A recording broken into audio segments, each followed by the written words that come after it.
Hi guys, Jeff Westfall here with another Trapping Dummy for Dummies lesson. Today I want to talk about something that's a little bit tricky to explain just by video, so listen carefully and I'll try to explain the best I can. I want to talk about two different kinds of deflections. Actually, before I do, let me make something clear.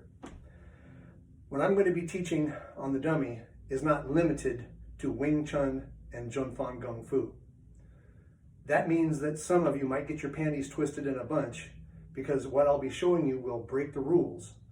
What I'm teaching is not Wing Chun, it's not Jun Fan. It draws from both of those, but it is my own thing. If you don't like it, no need to watch. If you want to tap into what I think is some experience I've derived from practicing infighting skills, both from those two arts, plus Muay Thai and from Hit martial arts, then go ahead and pay attention. Having said that, I want to talk about two different kinds of deflection, or actually a spectrum of deflection that has two extreme ends and then a lot of gradations in the middle.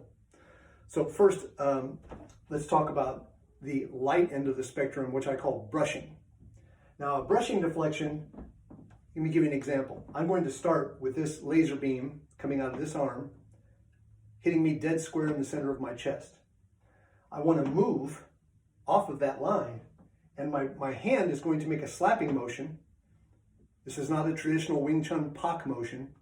I'm going to make a slapping motion that comes diagonally up a bit and brushes the dummy's arm.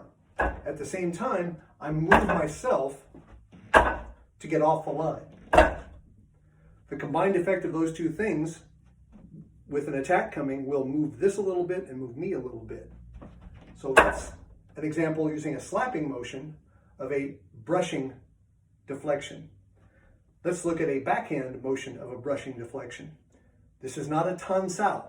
Okay, it might remind you of a tan sao, but it's not a tan sao. It doesn't matter what you call it. It's a backhand brushing deflection.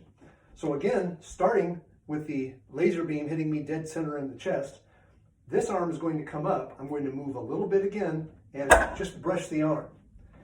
If I stay here and try to brush the arm, it'll hit harder in your arm. If your arms are sensitive, you'll notice it hurts if you do it wrong.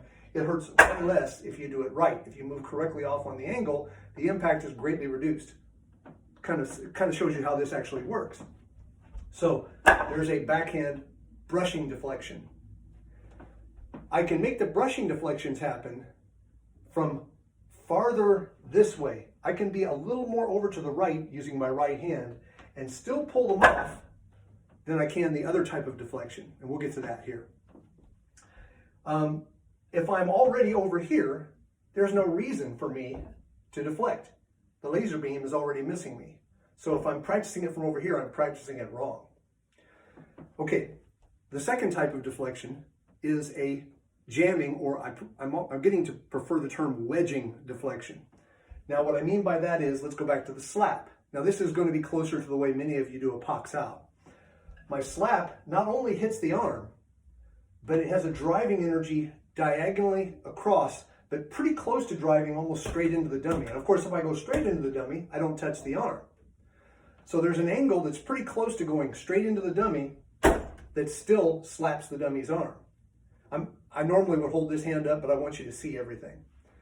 So I turn the body a little bit, I jam, and it should have an effect on the body of the opponent. You should see the entire body move. Whereas on the brushing block, very little effect on the opponent's body, right? That's not what it's for. But with the wedging defense, I want to get a twofer. I want to get a deflection, and I want to start attacking my opponent's base at the same time. Now, to do this one, I need to be a little further over than in comparison to the brushing deflection. If I start over here, it just doesn't make any sense at all to try to drive this arm back into his body from this angle. If I start way over here, I still can use the jamming effect of this and as a checking effect, even if I'm not really trying to deflect his arm. So there's a use for the wedging technique, even if the arm is already not pointed at me anymore. I might want to keep it so it's not pointed at me anymore and affect his base. So the place where I start standing can have an effect and have an influence on what I'm doing here. These also can be used in conjunction. very classically, I can do a brushing version with my right hand, followed by a jamming version with my left hand, right? And I can do the same thing, brushing and then a jamming version with my other hand. And I haven't talked yet about the backhand jamming version, okay? Backhand jamming deflection. So instead of just brushing this way as we did earlier, I'm sort of stabbing with my fingertips. Now, of course, if I stab too far out to the side this way, it's not making any sense. I'm not having the effect I want to have on my opponent's arm. If I'm oriented too far this way, I can't affect the arm. So there's a happy little arc in there that's giving me what I want. And that's closer to a more traditional Tan Sao, right? So I can brush here and then put in a wedge, and I can brush here and put in a wedging technique. These can happen on the low line as well. So here I am, I've got the laser beam from this low line arm coming right at my center. My brushing forehand motion is going to be fingers down, this way, right? My brushing backhand motion will also be fingers down, this way. My wedging forehand motion is going to simply be a low pop, that way. And my wedging backhand motion is a guang, driving into the arm this way. This is not a hacking backhand motion. This is there's a certain amount of movement this way simply because I have to deploy my arm. But ideally, I want my wrist dropping pretty straight down, not going in an arc. The hand might move, the fingers might move in a bit of an arc just to kind of thread around obstructions. So this is kind of a semicircular, but also more linear type of motion. And at the bottom, your elbow's out a little bit this way. It is not a hacking motion, it is a forward driving motion this way.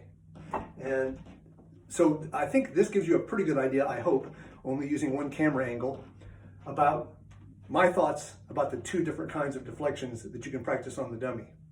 I think if you put some time in just on these ideas, adding your footwork that I've already shown you in with it, you already will have a good foundation to start getting some basic drills put together for the dummy. And that takes care of our lesson for Trapping Dummy for Dummies for today.